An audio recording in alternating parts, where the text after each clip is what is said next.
In this thing called life, it's going to throw us some curveballs. Whether personal, professional, or both, how we pivot and adjust to those curveballs makes all the difference in how we handle those circumstances. For example, your company lays off some employees, your organization gets acquired, you get a promotion, you don't get a promotion, you land your dream job, you're still waiting to find it. Today, you will meet Mike Robbins, and you'll hear his powerful story about how he pivoted from a career in professional baseball to where he is today. In this episode, you'll hear Mike's tips for overcoming adversity, how to improve company culture, and the kind of chemistry every team needs to be successful. Whether you're looking for a new job or want to be a better leader, this episode is for you. Let's get started.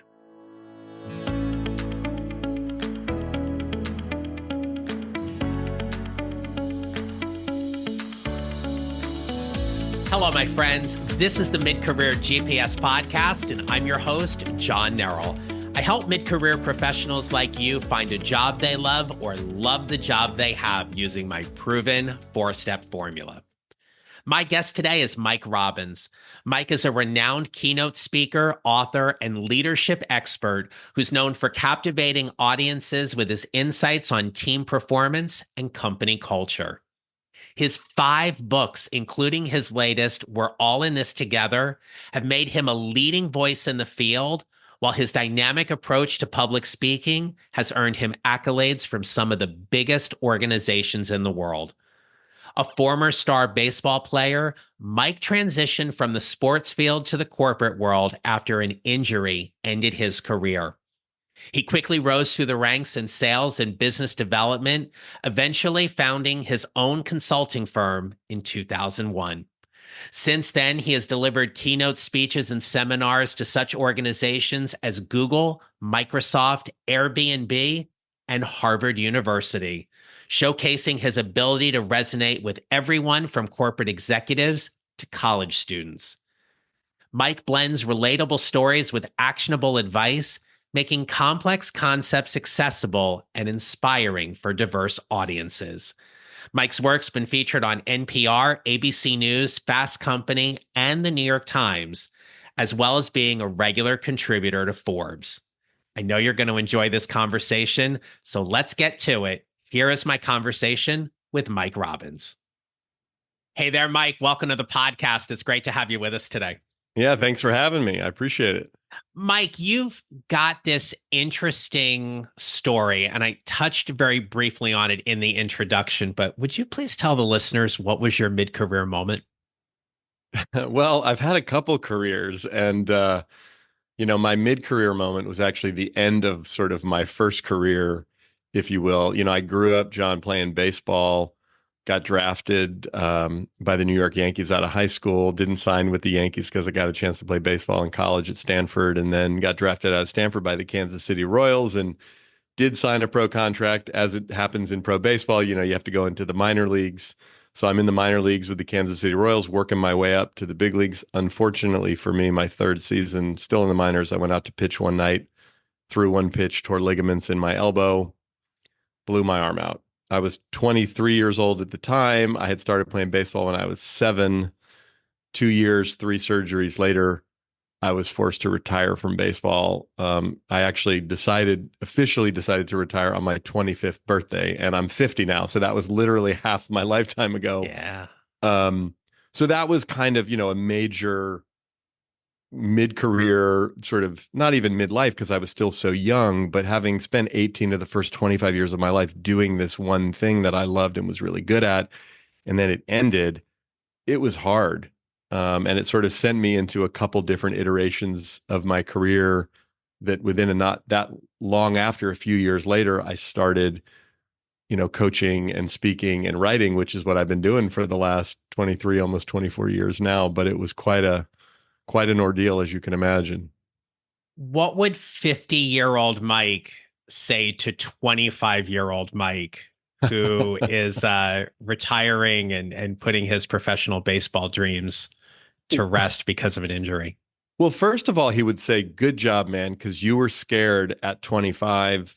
You didn't want to be 50 sitting at the end of a bar drinking, saying, I used to be someone or I could have been someone. Because that was one of my fears at the time.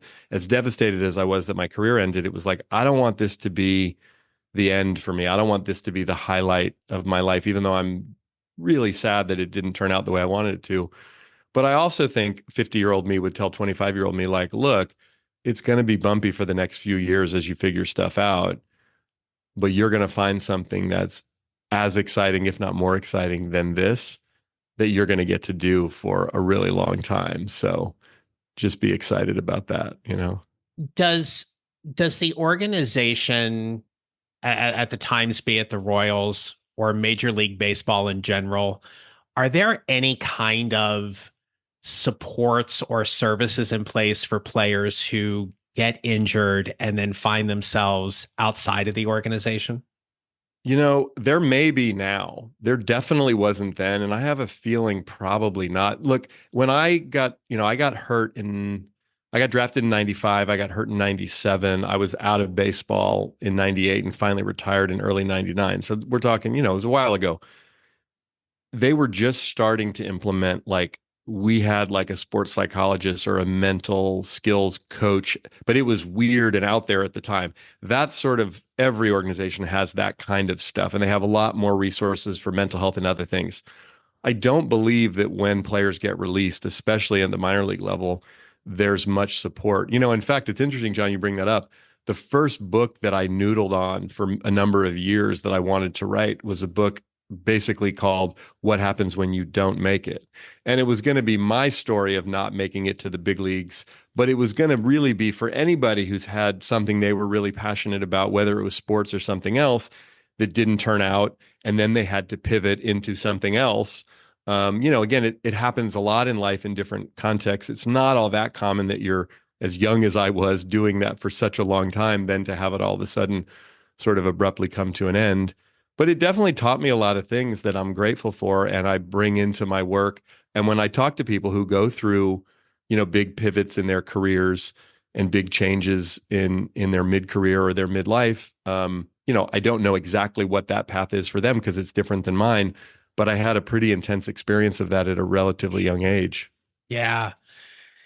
One of the things that you talk about and part of your work focuses on is what makes a really good team. Yep. And of course, we'll get to the leadership component as well. But when you think about the chemistry that needs to happen on a team for them to be productive, cohesive, effective, what are some things that come to mind for you that you love to see that make really good chemistry on a team? Well, and just to take a step back, I love the question. It's like that was what prompted me. I came home and got a job working in tech, and I worked for a couple different internet companies in the late 90s, and I had been so fascinated by team chemistry as an athlete. I thought it was a sports thing. Then I realized, oh, that's not a sports thing. It's a human thing. The relationships matter, the kind of vibes, if you will, on the team matter, how people feel about each other and the work and the leader and what we're doing all matter. So I started my consulting business in 2001 really with some questions and some curiosity about how do we create that? And now, almost 24 years later of studying and working with so many teams, I mean, it really comes down to a couple of basic things, John. It's like, do the people on the team really appreciate, value each other, care about each other? Right? Are people willing to be real with each other? Like, can we have an argument? Can we have a conflict? As I often say, great teams talk to each other, not about each other. And then, thirdly, is there something going on in the team that's bigger than everyone else that people are genuinely interested in, right? Like, if we don't care about what we're doing or we don't care about what we're creating, it's hard to really have our heart be in it and, be that interested. And that, some work is more exciting than other work, let's be honest. But at some level, being inspired by the larger vision, not just can we hit our numbers or can I, get to the next level and make a little more money, that usually goes into really creating that sense of team chemistry. Mike, we know that mid-career professionals have some baggage, Yes. right? They bring baggage into the workplace because they're of a certain age, they have Right. experiences and stuff like that, right? So Yep. let's play out a scenario. You're working with a team. I happen to be on that team. I don't like Sheila. And if people have listened to this podcast a while, they know I tend to use that name a lot. And if anybody's named Sheila, I apologize. It's just the name I go with. Right. Right. So I don't like Sheila. Mm-hmm. Okay. Sheila's thrown me under the bus. She stabbed me in the back. I feel like Yep. she's out to get me in my career. Yep. But we're playing on the same team together. Yeah. How do you get me to care about Sheila and her success, even though I don't like her? It's tricky, right? I mean, on the one hand, I'm not going to in any way try to coach you to like Sheila. You don't have to like Sheila. Sheila can drive you crazy. Sheila can get on your nerves. You have a long list of reasons why Sheila's not a good person or why she's done all these bad things, right? I get that. However, there's a couple of things. Sheila is not the last difficult person you're going to have to deal with. And you've been working long enough to know you're not going to work with Sheila forever. So that's the good news. You also have dealt with people like Sheila in the past. So you do have some skill. What you want to be careful of is not being bitter and not then sort of doing what Sheila's doing, but in a different way and being justified. I see this happen a lot. So then we go and we gossip about Sheila. We don't necessarily stab Sheila in the back, but we're sort of not rooting for her. And there's all kinds of sort of negative stuff that can happen. The thing that I often encourage people is like, look at Sheila if you can. And I know this is easier said than done as a teacher. She's teaching you how to deal with difficult people. She's teaching you how to deal with people you don't like. She's teaching you how to set boundaries, how to have difficult conversations, how to engage with people and even potentially motivate people, even if she's just a peer. But eventually, you might end up managing literally Sheila or someone like her. Like, how are you going to manage that person? So there's a lot of value you can get from that relationship. If it simply just becomes, isn't she annoying? Or I hate her, or I hate people like her, then there's no value. Right. And I love what you said there about like, what is she teaching me? Yeah. Right. You know, what do I get to learn from this experience that I get to take with me into the next hour, the next day, the next role, whatever that is? Yeah. It's one of those things that I'm sure you see quite a bit when you think about how teams are formed and the dynamic that teams have. And Yep. it leads us into this broader conversation about company culture. Yep. Right. And so when you're out there and you're working with different companies, I'm going to ask you the question that's not the easy one to ask, right? What are the things that are working against company cultures right now that are making it difficult for leaders and organizations to have truly effective teams? Well, look, I mean, one of them it is the hybrid working, remote working, and it's this weird paradox because on the one hand, most people want to have jobs where there's flexibility, where you can work from home, you can work remotely, and most companies understand that that's important. At the same time, the more physically separated people are, the harder it is to build relationships.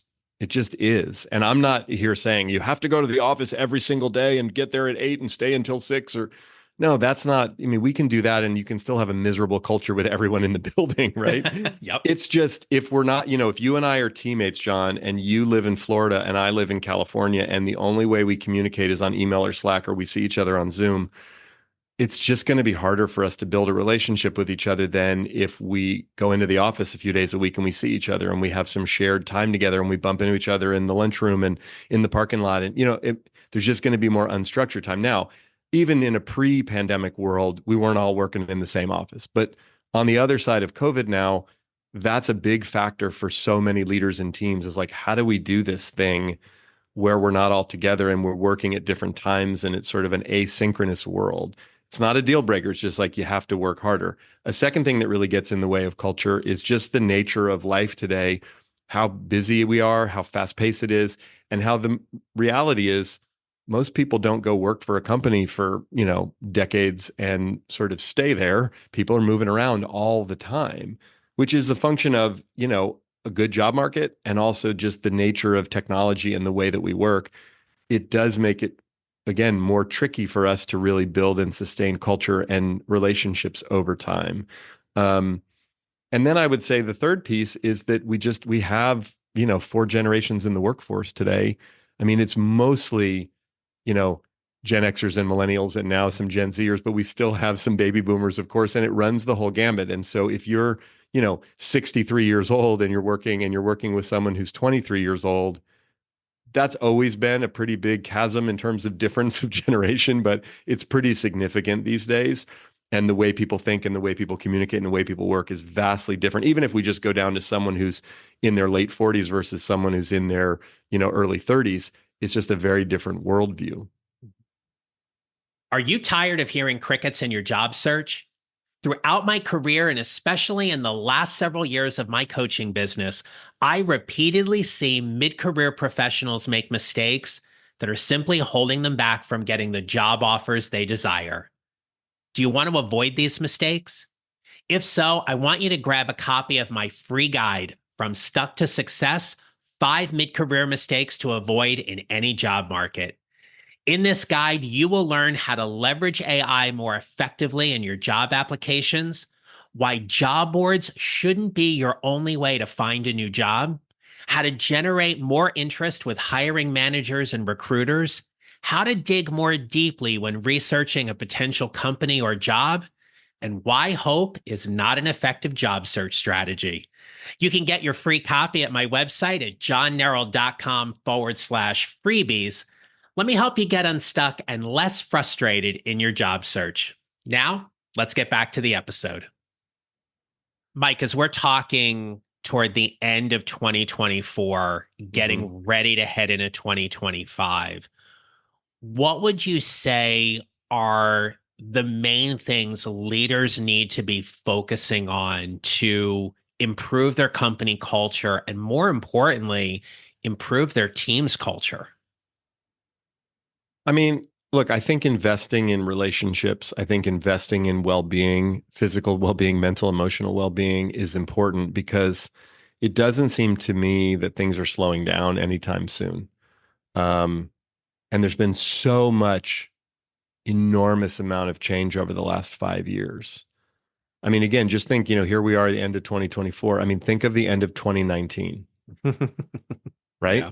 Yeah. And now it's like, if I had told you, here's what's going to happen over the next 5 years, you would have been like, that sounds like some dystopian weird thing that doesn't even sound like real life. And here we are, we've all lived through it. And it's hard to have perspective as we're living through it. And while I do think collectively we're in a better place today than we were 5 years ago on a lot of levels, I think people are still pretty exhausted. And I don't mean to overuse this word because it gets overused, but kind of traumatized by a lot of what's happened. So I do think leaders and teams need to still tend to that. And most likely the next 5 years are going to be filled with a lot of change, a lot of disruption with artificial intelligence. Who knows what happens economically and socially and all these other things. So I just think continuing to invest in relationships and the well-being of the team, no matter what's happening in the economy or with technology or with AI or whatever, that's never going to go out of style and that's never going to not be important. And I think it's easy to get away from that given the pace of things and given all of the technology we're utilizing. But when it comes down to it, culture is really about human beings connecting with other human beings and then connecting to the purpose or the mission of whatever we're trying to accomplish together. I really appreciate how you phrase that, because taking us back to the end of 2019 really puts it in perspective of, gosh, what have the last 5 years been like and what are the next 5 years going to be like?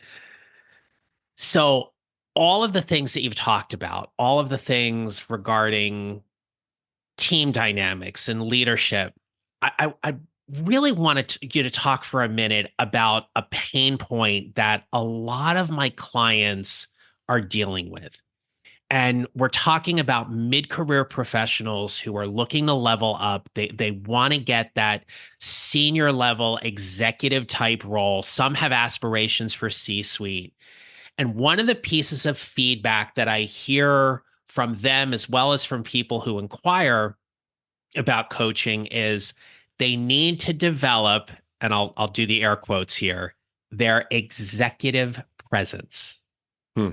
And I just want to vomit in my mouth when I hear that, because it causes my clients a lot of stress and anxiety. And so I'm curious from you, what does executive presence mean for you and how are you seeing that in your work?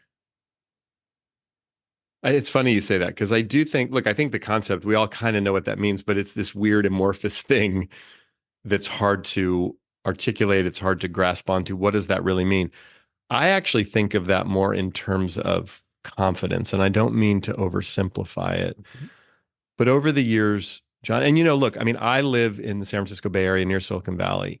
And, when we talk about mid-career, I mean, I know we're not talking about an age specifically, right? But depending on the industry, like you could be mid-career in the tech world and you're in your late 20s relative to how Yep. fast things go. And like the CEO's in his or her early 40s. And, in most industries, when we're talking mid-career, we're talking about people. I mean, you keep me honest on this. I mean, I'm thinking like late 30s to late 40s, give or take, right? Yeah. And So, yeah, typically the people I work with are between the ages of 35 and 50. If we yeah, go by the definition from the Bureau of Labor and Statistics, we're talking 10 years after graduation, be it high okay, school or college. So you're got it. you're right in line with that. But I would say this because if you think about that, if you think about people 35 to 50 now, we're mostly talking about millennials and then some younger Gen Xers, right? Like I'm a Gen Xer and come in 2025, Generation X is basically going to be the youngest Gen Xers will be 45 and the oldest will be 60. And so again, to reframe our minds around some of these things, but the point of all of that to say, a lot of us have been taught about leadership from people older than us, right? The generation above us, which is not necessarily a bad thing, but what it looks like to be a baby boomer in leadership versus a Gen Xer versus a millennial, and it also depends on your industry, is going to look a little different. So to me, executive presence, like when I sit in rooms with CEOs or C-level executives in their leadership teams, I'm often looking around the room and I'm thinking to myself, I'm not usually saying this out loud, like, what is it that had these people get into these rooms? Clearly, they have some level of intelligence, right? Like Mhm. they have some level of skill. But kind of like even in sports, these are not the 10 smartest people in the whole company. Let's say if I'm sitting in with the CEO and the executive team of company X, it's a combination of their intelligence, maybe some good fortune, maybe they knew some people along the way, but also this sense and belief in themselves that I belong in this room. It's not that they don't have fear or doubt or insecurity. And John, I learned this years ago as an athlete because it wasn't always the most talented athletes that were the most successful. It was a combination of talent. You absolutely had to have the talent to play at a certain level, but it was a belief in oneself. There were guys that I played with who were less physically talented than I was, and I wasn't the most physically talented guy, who were better players than I was.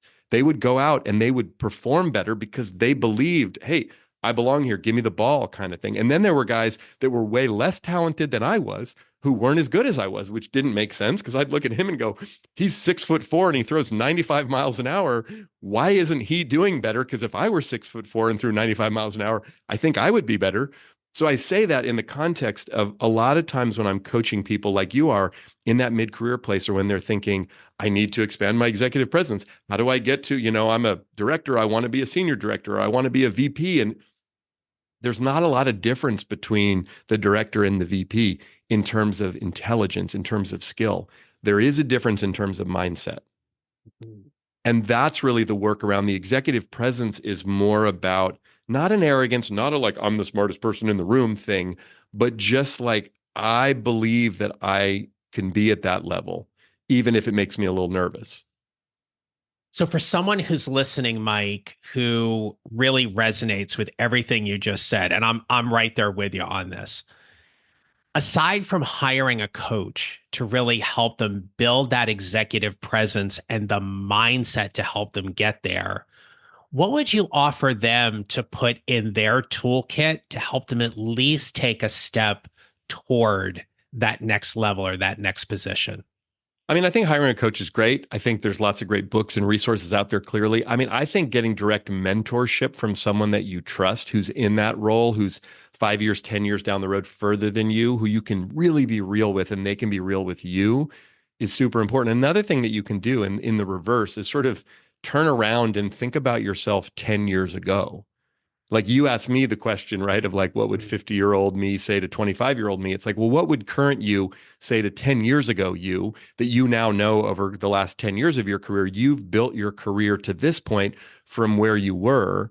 Some of it was by dumb luck, some of it was by trial and error, but some of it was very proactive and productive in different ways.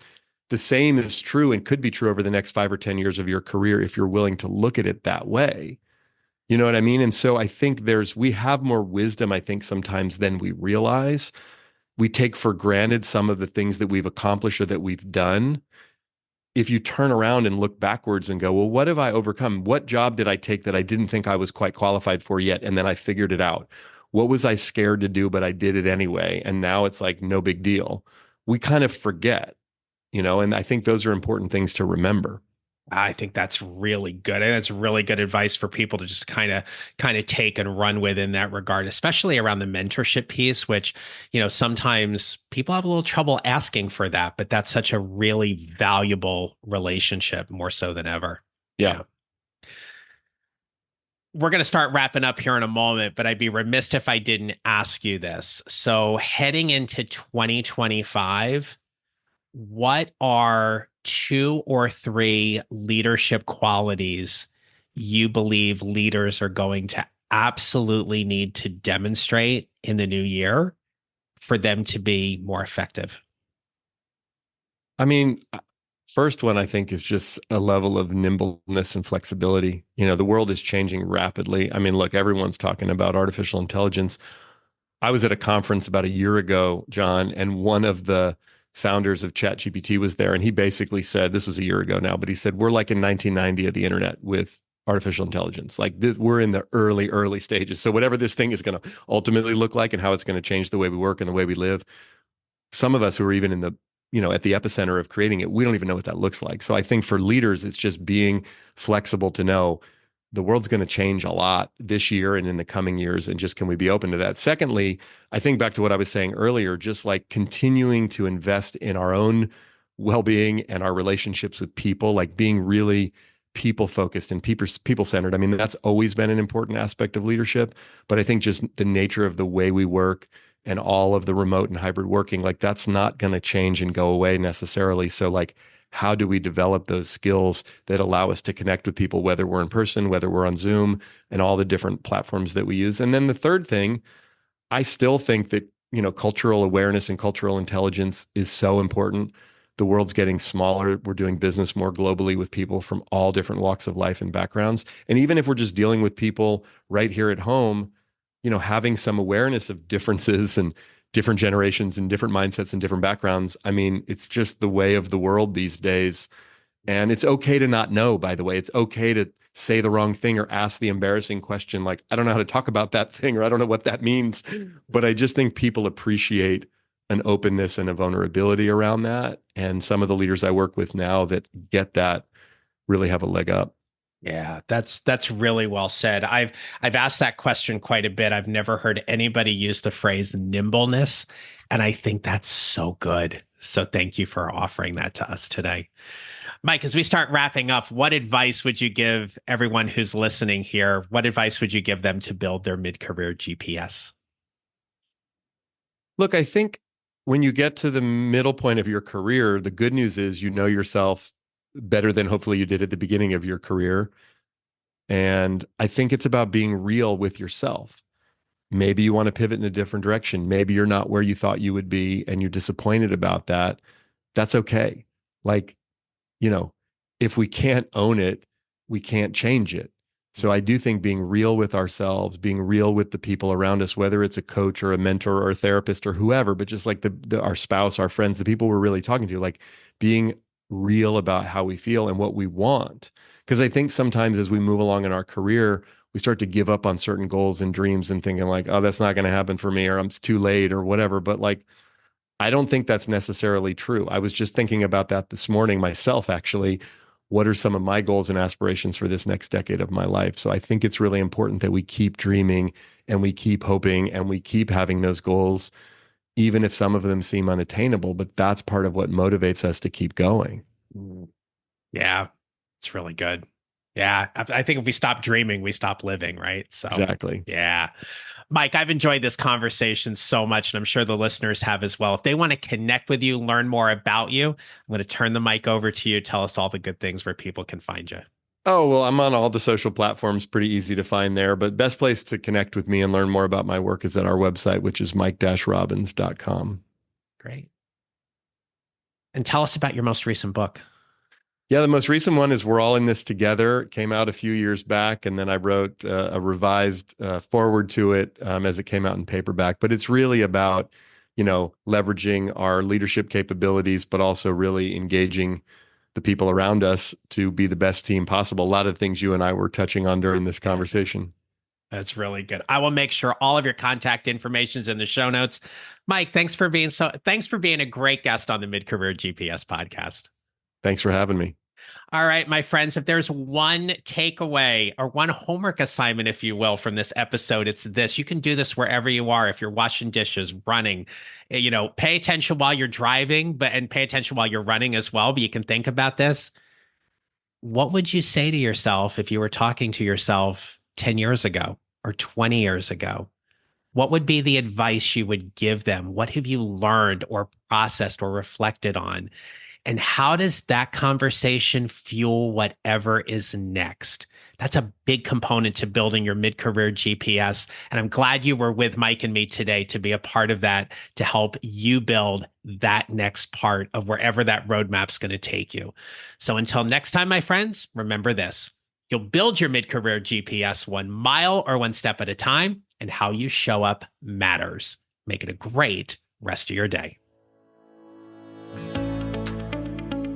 Thank you for listening to the Mid-Career GPS podcast. Make sure to follow on your favorite listening platform. And if you have a moment, I'd love to hear your comments on Apple Podcasts. Visit johnnerrell.com for more information about how I can help you build your mid-career GPS, or how I can help you and your organization with your next workshop or public speaking event. Don't forget to connect with me on LinkedIn and follow me on social at John Nerrell Coaching. I look forward to being back with you next week.